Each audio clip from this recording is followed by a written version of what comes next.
사도신경으로 신앙 고백하겠습니다.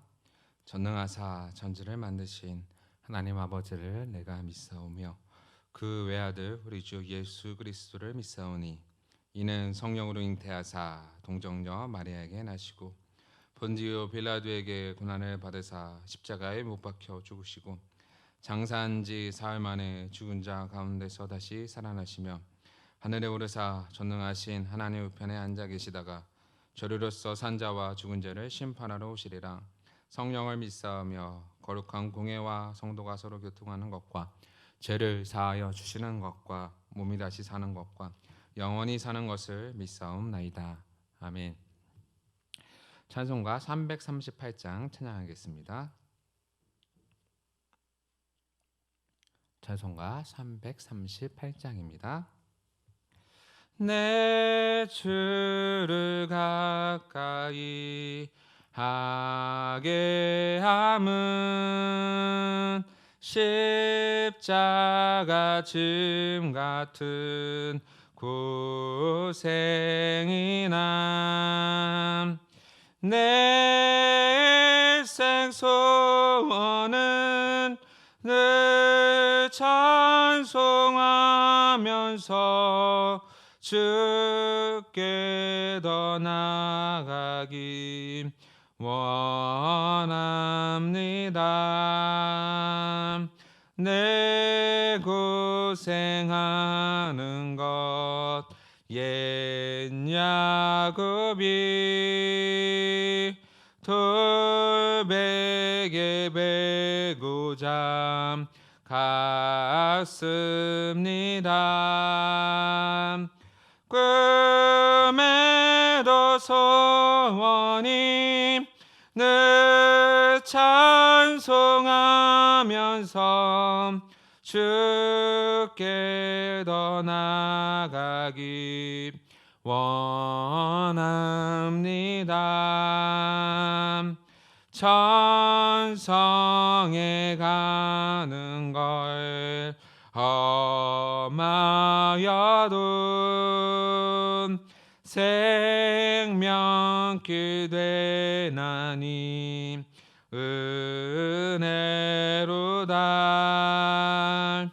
천사 날 부르니 늘 찬송하면서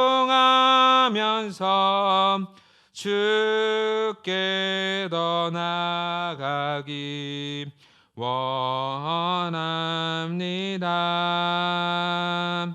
야곱이 잠 깨어 일어난 후 돌단을 쌓은 것 본받아서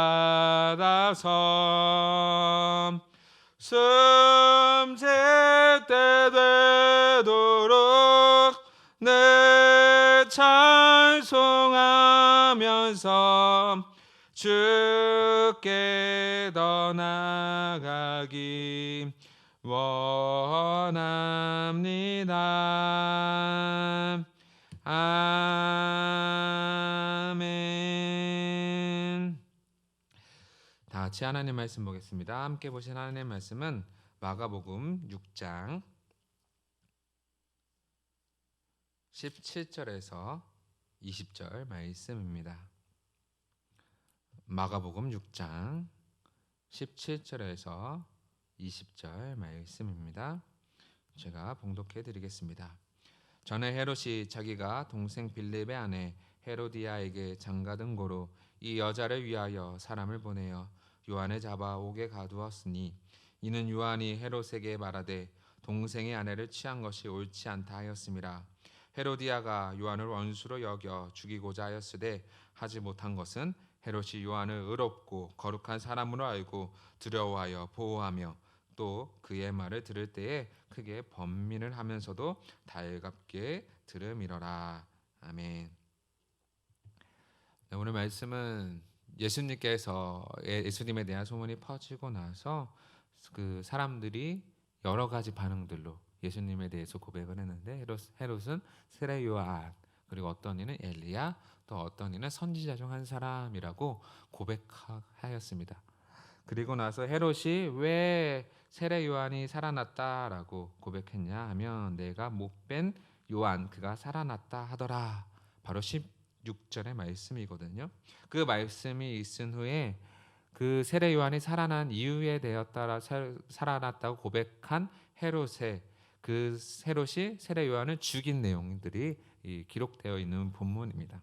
그래서 그 중에 일부분인 오늘 17절에서 20절 말씀을 보게 되면 전에 헤롯이 자기가 동생 빌립의 아내 헤로디아에게 장가든 고로 이 여자를 위하여 사람을 보내어 요한을 잡아 옥에 가두었으니, 그러니까 전에 헤롯이 자기가 동생 빌립의 아내 헤로디아에게 장가를 들었다라고 하는 고백이에요. 결국은 무슨 말이냐면 헤롯은 그 당시에 가장 권력이 강한 왕이었기 때문에 그 지역의 최고의 왕이었기 때문에 동생 빌립의 아내 헤로디아가 마음에 들어서 장가를 간 거죠. 동생 빌립을 어떻게 해요? 버린 거예요. 그러니까 이것은 엄연히 죄잖아요. 죄. 헤로디아가 참 안타까운 악의 여인 중에 한 사람인데 이 헤로디아 역시 그 장가 남편인 빌립을 버리고 헤롯에게 장가가 했잖아요. 뭐 어쩔 수 없었다라고 말할 수 있지만 또 그런 한편으로는 그렇지도 않죠. 헤로디아도 그 헤롯의 권력이 마음에 들었기 때문에 어쨌거나 동생 빌립을 버렸다라는 거죠. 그래서 장가를 갔고 또 헤롯이 이 여자를 위하여 이 헤로디아를 위하여 사람을 보내어 요한을 잡아 옥에 가두었다라고 기록하고 있어요. 결국 이 말은 뭐냐면 헤로디아랑 요한은 적대적인 관계였던 거죠. 적대적인 관계를 우리는 추측할 수 있죠. 왜 적대적인 관계가 되었을까라고 생각해 보면 18절에 보니까 이는 요한이 헤롯에게 말하되 동생의 아내를 취한 것이 옳지 않다 하였습니다. 그 어떠한 사람도 헤롯에게 동생의 아내를 아내로 취한 것이 옳지 않다라고 말하는 사람이 단 한 사람도 없었어요. 왜냐하면 헤롯이 그만큼 강력한 권력을 가지고 있었기 때문이에요. 그때의 요한만이 어떻게요? 헤롯에게 직격탄을 날린 거예요. 당신이 동생의 아내를 취하는 것은 옳지 않은 일입니다. 당신은 범죄했습니다라는 거죠. 사람들이 제일 싫어하는 행동 중에 하나가 제일 싫어하는 말 중에 하나가 뭐냐면 죄를 지었던 것에 대해서 그것을 언급하는 거예요. 너가 죄인이다라는 것을 언급하는 것을 굉장히 싫어하죠. 저도 싫고요. 모든 세상에 있는 사람들은 너가 죄인이야라고 말하는 것을 굉장히 싫어해요. 거기다가 최고의 권력자인 헤롯에게 요한이 직격탄을 날렸다라는 건 뭐냐면 그 안에 헤로디아에게도 직격탄을 날린 거랑 마찬가지예요. 적대적인 관계가 될 수밖에 없었던 거죠. 헤롯은 요한을 감옥에 잡아 옥에 가두는 것에 대해서 사실은 겁내고 있었지만 그러나 여자 헤로디아 때문에 헤로디아를 위하여 요한을 잡아 옥에 가두었습니다.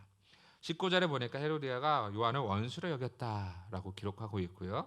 요한을 원수로 여겨 죽이고자 하였을 때 하지 못하였다라고 기록하고 있어요. 그러니까 헤로디아는 계속적으로 뭐 하려는 거예요? 요한을 죽이려고 하는 거예요. 왜요? 자신을 정죄했잖아요.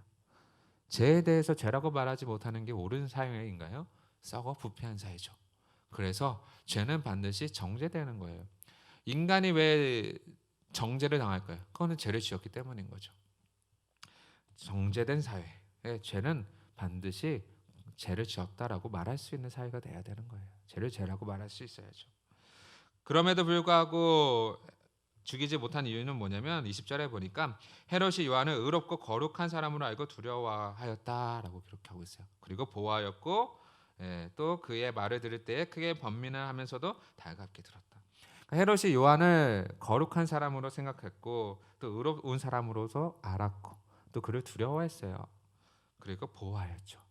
그러니까 헤롯은 요한을 굉장히 의롭고 거룩한 사람으로 알았기 때문에 그 예수에 대한 소문을 듣고 자기가 목베어 죽인 요한이 살아났다라고 믿을 수밖에 없었던 거죠. 요한을 굉장히 두려워했던 사람 중에 한 사람이었던 거죠.